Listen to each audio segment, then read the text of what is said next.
Bismillahirrahmanirrahim. Assalamualaikum warahmatullahi wabarakatuh. Saya Rizky Ramadan dengan NIM akhir 146 ingin mempresentasikan tentang pembiayaan syariah yang bertema pengawasan dan penanganan pembiayaan bermasalah. Saya berada di kelompok 12 yang beranggotakan Graina Yudi Anggraini, Widya Nurafida, Vladislav Rizky Andrian, dan saya sendiri Rizky Ramadan.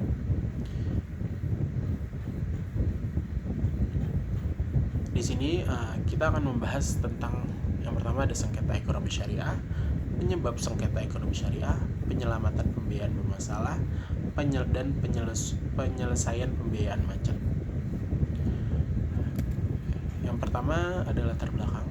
Luasnya cakupan ekonomi syariah dan perkembangan sektor perbankan syariah meningkatkan potensi sengketa ekonomi syariat.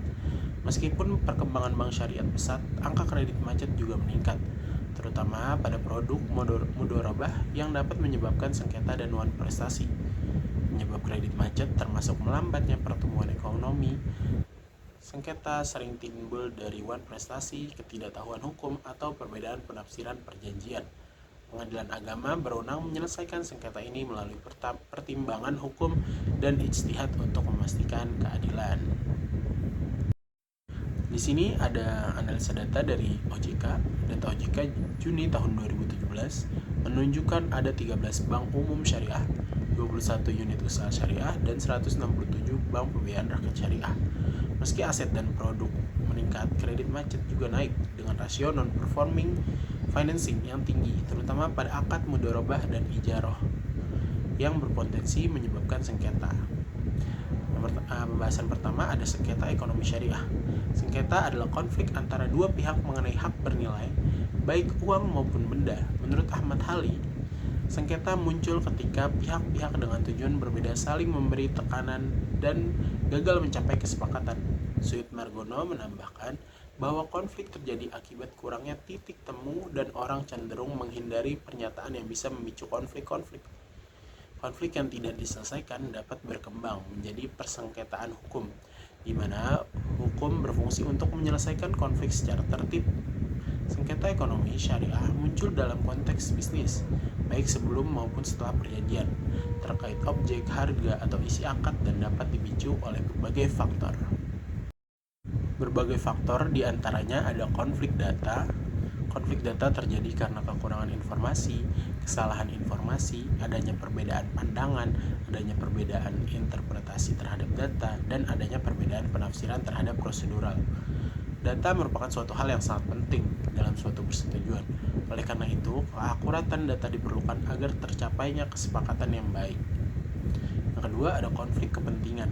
Dalam melakukan setiap kegiatan, para pihak memiliki kepentingan. Tanpa adanya kepentingan, para pihak tidak akan mengadakan kerjasama.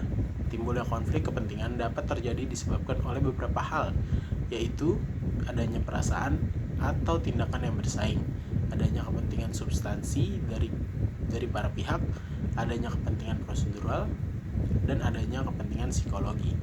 Empat hal di atas dapat menimbulkan konflik kepentingan, karena apabila dalam suatu kerjasama para pihak merasa adanya suatu kepentingan, maka dapat menimbulkan rasa persaingan yang tinggi, sehingga kerjasama yang dibina tidak menghasilkan hal yang baik. Lalu ada konflik hubungan atau relationship conflict.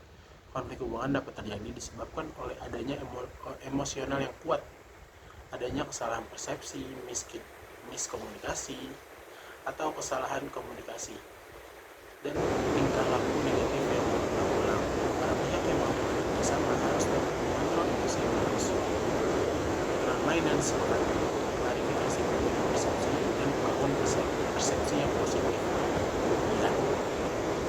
Kemudian perbaiki kualitas dan kuantitas komunikasi dan hilangkan tingkah laku negatif yang berulang. Lalu ada konflik struktur. Konflik struktur akan terjadi disebabkan oleh adanya pola pusat perilaku atau interaksi, kontrol yang tidak sama, kepemilikan atau distribusi sumber daya yang tidak sama, adanya kekuasaan dan kekuatan, geografi, psikologi yang tidak sama, atau faktor-faktor lingkungan yang menghalangi kerjasama serta waktu yang sempit. Lalu ada konflik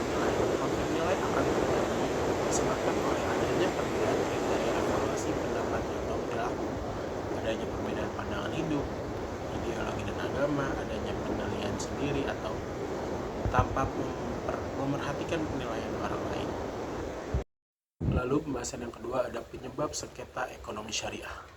Sengketa ekonomi syariah terjadi ketika dua pihak baik individu atau badan hukum melakukan akad yang melanggar prinsip syariat. Salah satu pihak yang melakukan manifestasi atau perbuatan melawan hukum dapat merugikan pihak lainnya. Umumnya, sengketa muncul akibat penipuan, ingkar janji, ketidaksesuaian pelaksanaan perjanjian, keterlambatan, atau tindakan yang dilarang dalam perjanjian yang semuanya menyebabkan kerugian.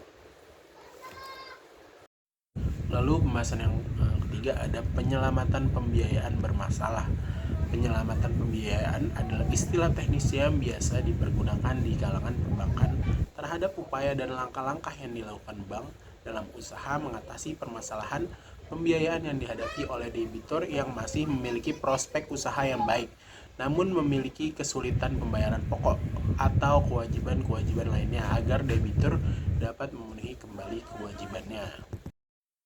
Lalu ada beberapa klasifikasi jenis sengketa ekonomi syariah.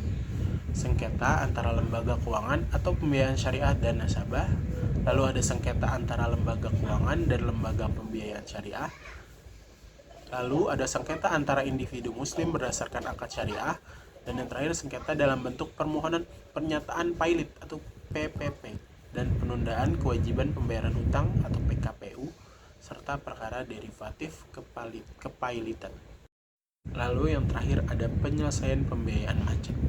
Penyelesaian pembiayaan macet atau kategori golongan 5 adalah upaya dan tindakan untuk menarik kembali pembiayaan nasabah atau debitur dengan kategori macet, terutama yang sudah jatuh tempo atau sudah memenuhi syarat pelunasan.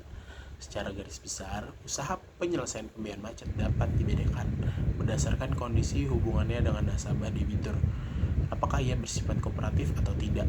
Apabila dalam penyelesaian pembiayaan tersebut pihak debitur masih kooperatif, sehingga usaha penyelesaian dilakukan secara kerjasama antara debitur dan bank.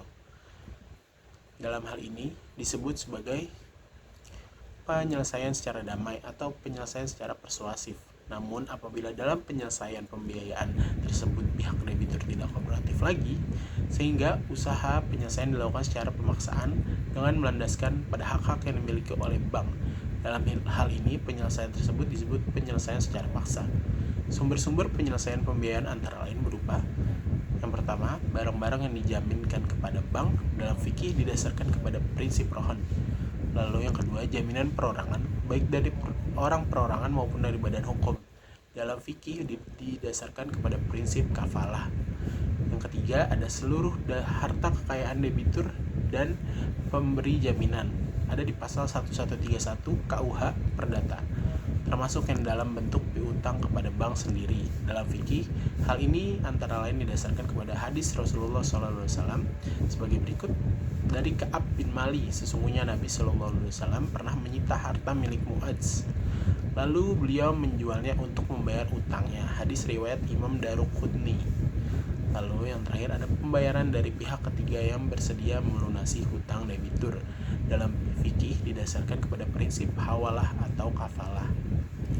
Dengan dasar dan prinsip-prinsip tersebut, ada beberapa strategi penyelesaian pembiayaan macet yang dapat ditempuh oleh bank, yaitu satu, penyelesaian oleh bank sendiri, lalu penyelesaian melalui debt collector, lalu penyelesaian melalui kantor lelang, lalu penyelesaian melalui badan peradilan atau al-qada, lalu penyelesaian melalui badan arbitrase atau tahkim, lalu penyelesaian melalui Direktorat Jenderal Piutang dan Lelang Negara atau DJPLN, lalu penyelesaian melalui kejaksaan bagi bank-bank BUMN, dan terakhir kebijakan hapus buku dan hapus tagih.